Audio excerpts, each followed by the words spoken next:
शुरू खुदा का नाम लेकर, जो बड़ा मेहरबान और निहायत रहम वाला है। एक रात आती है जो बहुत पाक है, जो बहुत पवित्र है। कुरान में इसका जिक्र आया है। कुरान में जिक्र आने का मतलब ये नहीं कि कोई विशेष लोगों के लिए है, बल्कि पूरी खलकनत अर्थात पूरी दुनिया के लोगों के लिए यह है पवित्र रात है, पाक रात है। हमने इस कुरान को शब्बे कद्र में नाजिल करना शुरू किया, अर्थात परमात्मा ने कहा, परमात्मा खुद बोल रहे हैं इसमें कि हमने इस कुरान को शब्बे कद्र में नाजिल करना शुरू किया। अर्थात शब्बे कद्र वो रात थी जिस रात को परमात्मा ने, खुदा ने कुरान की आयतों को मोहम्मद साहब पर नाजिल करना शुरू किया।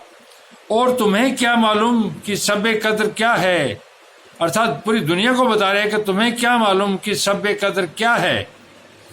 शब्बे कद्र 1000 महीनों से बेहतर है।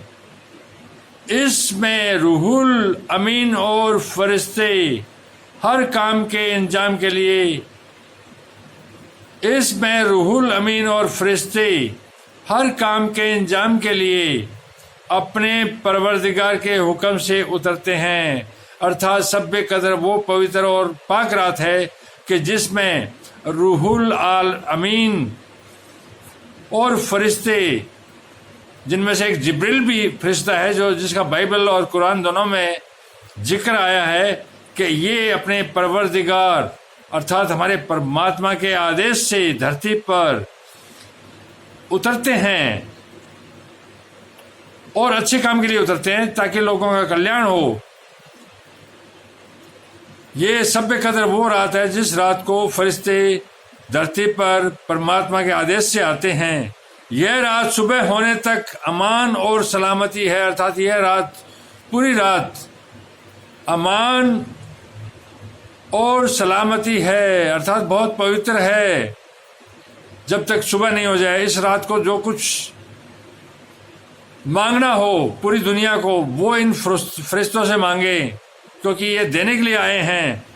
अब कुरान मजीद एक ही बार नाजिल नहीं हुआ, अर्थात कुरान मजीद जो है, जो पवित्र कुरान शरीफ है, वो एक ही बार में नाजिल अर्थात नहीं अवतरित हुआ, बल्कि पारा पारा नाजिल हुआ। अर्थात एक एक आयत, एक एक शब्द इसका रुक रुक कर आया है। पहले पहल वह शब्बे कद्र में नाजिल हुआ, अर्थात पहले पहल, सबसे पहले इसकी शुरुआत शब्बे कद्र में नाजिल हुआ। इस आयत से मालूम होता है कि शब्बे कद्र रमजान के महीने में है, अर्थात रमजान के महीने में है। इससे मालूम पड़ता है, जैसा कि दूसरी जगह फरमाया, शहरू रम ज्ञान लजजी उंजिल फिहिल कुरान। ये मालूम नहीं कि ये रात किस तारीख को होती है, अर्थात ये रात किस तारीख को होती है, ये तो मालूम नहीं है, लेकिन महीना रमजान ही है। लेकिन हदीसों से साबित होता है कि हजरत रमजान की आखिरी दहाई में एतिकाफ फरमाया करते थे, और जितना एहतिमाम इस दहाई में फरमाते और न फरमाते। ज़्यादातर तफसीर लिखने वालों का ख्याल है कि इस रात का अमल 1000 महीने के अमल से अफजल है। अर्थात हर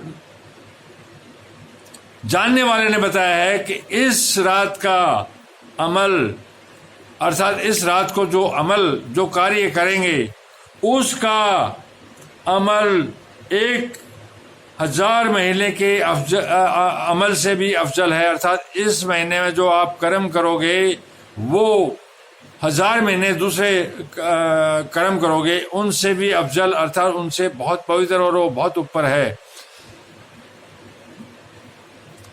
आप मेरे चैनल पर लगातार चलते रहिए। मैं आप लोगों को दुनिया के तमाम धर्मग्रंथों से, जिसमें एक परमात्मा और उसकी तौहीद और व्यवस्था का ज्ञान दिया हुआ है, उसी ज्ञान पर आपको लगातार जीवन भर ले चलता रहूँगा।